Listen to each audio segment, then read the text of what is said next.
How do we pass from one grade to the next when we're a kid? Well, they give us information, we memorize it, we regurgitate it on a test, and when we pass enough of those, we get passed on to the next grade. But it actually means more to the subconscious than that. And the subconscious is the part of you that runs all of your habits and patterns. And whether you have consistent success or consistent quitting, that's in your subconscious. So the subconscious says, well, if you give me enough information and I memorize it, I can predict the future. I'll predict whether or not we pass and we get to move on. Well, that's great for in school, but that's not how real life works, because then your subconscious will apply that to your relationships. And it'll go, if I memorize enough stuff, I can predict the future and I can protect myself from getting hurt. Just today, had one client who said, well, if I understand why my friend is jealous and envious and why they're doing things to sabotage me. Another one said, if I could understand why my significant other decided to break up with me. Another one said, if I understood why my employer let me go.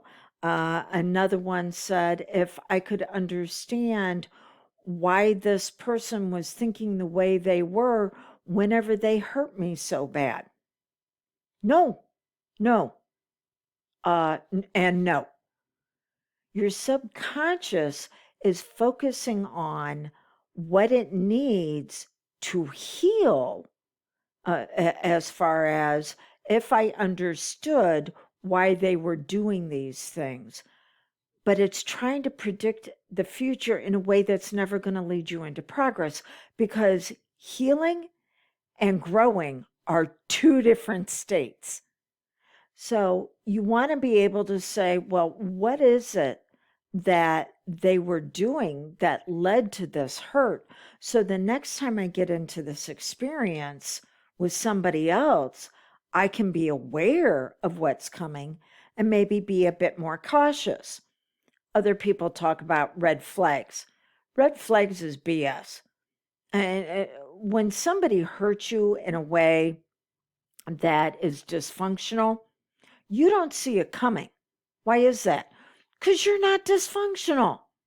In fact, that's one of the challenges you're experiencing is that you are projecting your values onto other people. You're going, oh my gosh, well, I see life this way, which is healthy, and I want the best for everybody. And that's not what they're thinking. Because if they were, they would be sitting down with you, trying to work it out with you instead of kicking you to the curb. You're the one listening and watching this, not them. So, red flags, no. Once you've been through a situation, you're now informed. I like working with stoplights. Sometimes you have a red light and you need to stop and determine that when it turns green again with this person, do you want to move forward? Or maybe you need to take a turn and go, yeah, we might be done. Or maybe we're done for now. And then there's yellow lights, which are going, caution, you need to be aware of this. And then there's green, which is go. But if you've never encountered stoplights before, let's say that you were raised way back on country roads and you only understood stop signs, and then you get into the big city and you got stoplights and you're like, what do you do with these? Well, that's what happens the first time you get harmed this way. You weren't exposed to it before. You didn't know what to expect or what to do with it. So yeah, it caught you off guard, and there needs to be healing that takes place. But that healing, you can't use it to project and how you can keep safe. The only way you can grow is by looking at what's brilliant and magnificent about you and how you bring that to a relationship, and then what the other person is supposed to be bringing to the relationship, not how you fill in the gaps because they're dysfunctional. So going, oh my gosh, what were they thinking? What were they focusing on? What were they wanting to do when they were so dysfunctional? Now, all you can do is say, wow, what is it that I need to have in my life to help me heal? But you can't use what they were doing and project it into the future and think you're going to improve the quality of your life.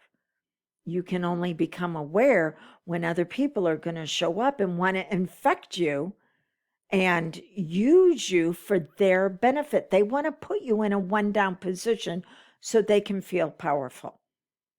Can you be informed and go, oh, now I know what I'm looking for in the future? Yes. And that can assist you with drawing better boundaries that bless and rules that restrict. But the only way you're going to grow is by finding those that bring their gifts, their strengths, their talents, their abilities to the relationship. And they want you to bring your best. Will there be times when one of you is going, well, oh gosh, I've got so much going on right now. I can't really devote time. I can't continue to make deposits into this relationship. Yes, but they should have already have made enough deposits. That's okay if they put a pause on it. Not where you've been the only one making the deposits.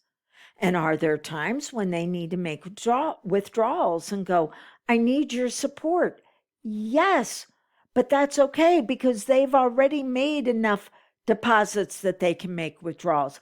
But if you've got a relationship account with them that's in the deficit because you've been the only one basically putting into that account,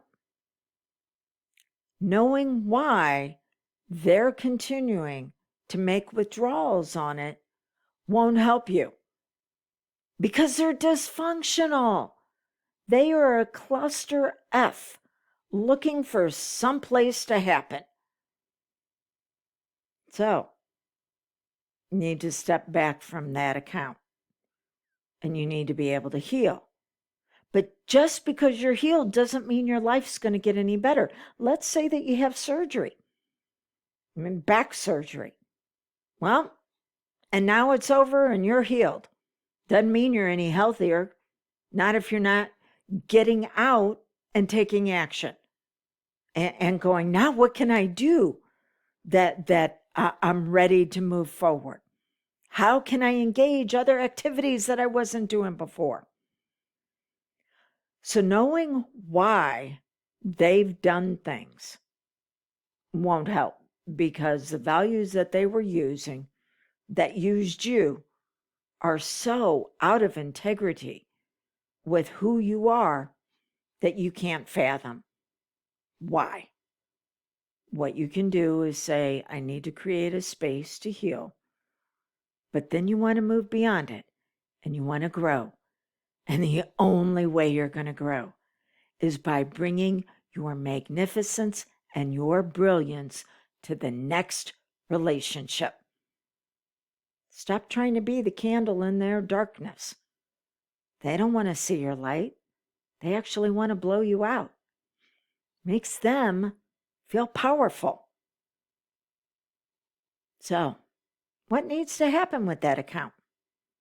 And what needs to happen for you to be able to move up and on? It's the journey. And then what's the destination? Who you really are, your magnificence and your brilliance.